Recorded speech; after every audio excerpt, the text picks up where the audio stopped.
Good morning बच्चों आज हम आपको आपकी क्षितिज पुस्तक गद्य खंड के चैप्टर 5 नाना साहब की पुत्री देवी मैना को भस्म कर दिया गया इसके बारे में बताएंगे। आपको पूरा चैप्टर जो है संपूर्ण चैप्टर आपको अपनी बुक से पढ़ लेना है। इस चैप्टर की व्याख्या मैं आपको संक्षेप में समझा रही हूँ, आपको समझ लेना है इस चैप्टर में क्या है। तो देख लीजिए यहाँ पर इस चैप्टर में क्या बताया गया है। हिंदू पंच के बलिदान अंक से लिया गया है ये। इसमें लेखिका चपड़ा देवी ने बताया है कि मातृभूमि की स्वतंत्रता और उसकी रक्षा के बलिदान करने वालों के जीवन का उत्कर्ष हमारे लिए गौरव और सम्मान की बात है। उन्होंने युवा पीढ़ी को इस प्रकार की गौरवशाली परंपरा से परिचित कराने का प्रयास किया है। तो इस चैप्टर में देख लीजिए सन 1857 ईस्वी के विद्रोह का वर्णन करते हुए लेखिका ने बताया है कि जब असफल धुंधु पंत नाना साहब कानपुर से भागे तो वे अपनी पुत्री मैना को नहीं ले जा सकी। अंग्रेजों ने उस देवी को बड़ी क्रूरता से जला डाला। वह दृश्य पत्थर हृदय को भी भावुक बना देता है।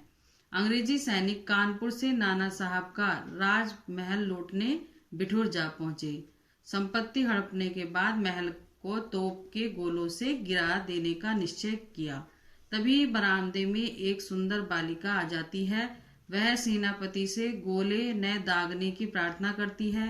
वह सेनापति से महल की रक्षा करने के विषय में कहती है। वह तर्क देती है कि इस स्थिर मकान का क्या दोष है। दोषी तो वे हैं जिन्होंने शस्त्र उठाए थे। वह बताती है कि वह सेनापति जनरल है और उसकी बेटी उसकी अच्छी सखी थी। वह स्वयं की उससे अपनी बेटी के समान प्यार करता था। सेनापति यह जानकर कि वह लड़की नाना साहब की बेटी मैना है आश्चर्य में पड़ जाता है। लेखिका कह रही है कि सेनापति मैना को पहचान लेता है परंतु सरकारी नौकर होने के कारण आदेश को नहीं टाल सकता। उसी समय प्रधान सेनापति आकर कहता है कि महल अब तक क्यों नहीं गिराया गया। सेनापति महल को बचाने का उपाय पूछता है किंतु प्रधान सेनापति इसे संभव नहीं मानता। सेनापति गवर्नर जनरल और इस विषय में ताड़ देना चाहता है और वह सेनापति दुखी होकर वहां से चला जाता है। अंग्रेज सिपाही महल में मैना को खोजते हैं किंतु वह कहीं भी नहीं मिली।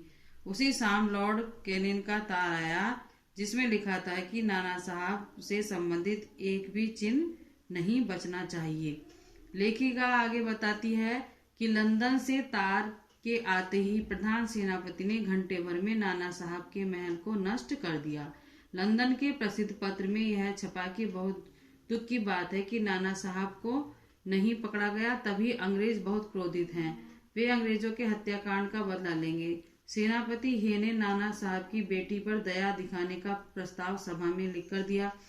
सेनापति पर वृद्धावस्था में बालिका के सौंदर्य पर मोहित होकर कर्तव्य भूलने का आरोप लगाया गया।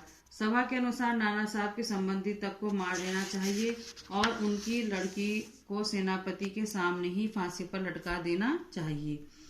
आगे लेखिका बताती है कि आधी रात के समय नाना साहब की कन्या टूटे हुए महल के ढेर पर बैठकर रो रही थी।